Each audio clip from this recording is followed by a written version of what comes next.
So another update on my fine molds Millennium Falcon build, the 72nd scale. You saw in my last video I decided at the same time to start the 144 scale fine molds and Bandai kits. This here is the Revell Snap Kit. This came out just before the Force Awakens.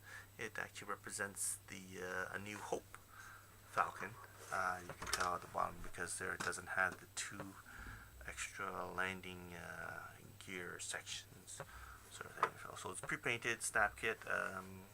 I guess to make it look better you can put a wash on it and then some weathering.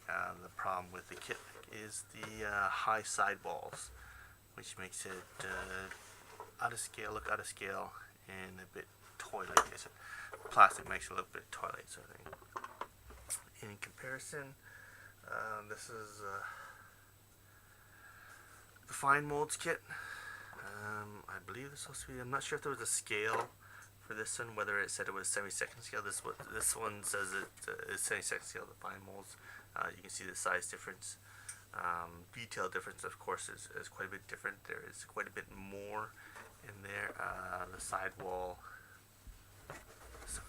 height is a bit shallower, so it looks a bit better to scale.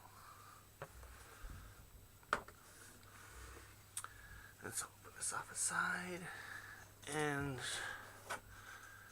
as in the last video, comparing the model kits, this is another fine molds kit, and this has had a wash on it. So I said this is just the base coat paint with the decals put on, and then I went over it with the airbrush to lighten up the decals so they weren't so harsh. And the next one here is with just right now just a wash. So it looks a lot better now. I don't know how it turns out on the video, but it does look quite better with the wash. And then put this off to the side. And at the same time, I was working on the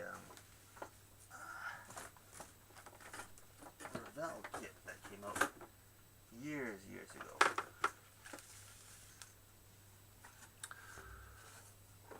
So here this is the Revell kit, basically the next step from this. So it has had the base coat, it has had the black wash, but now it also has had the weathering and the airbrushing for the damage, the engines. And I use pigment powders.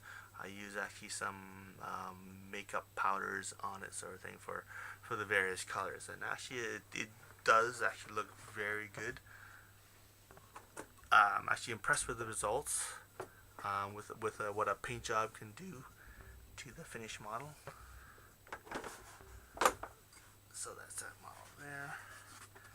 And I says just one step before the weathering. That's what that looks here. So it says I'm happy with the results. This is the damage I did on that area, and on the bottom also the streaking I did with the airbrush. This is basically out of the box.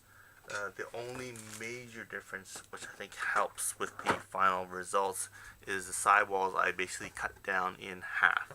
So the kit version, it was twice as high.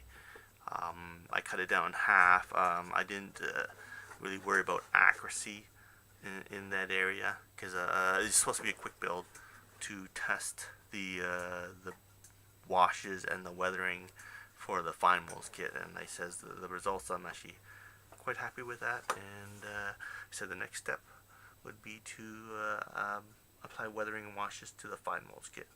But I says even out of the box with the minor modifications to the sidewall, you can get actually quite a nice Millennium Falcon representation.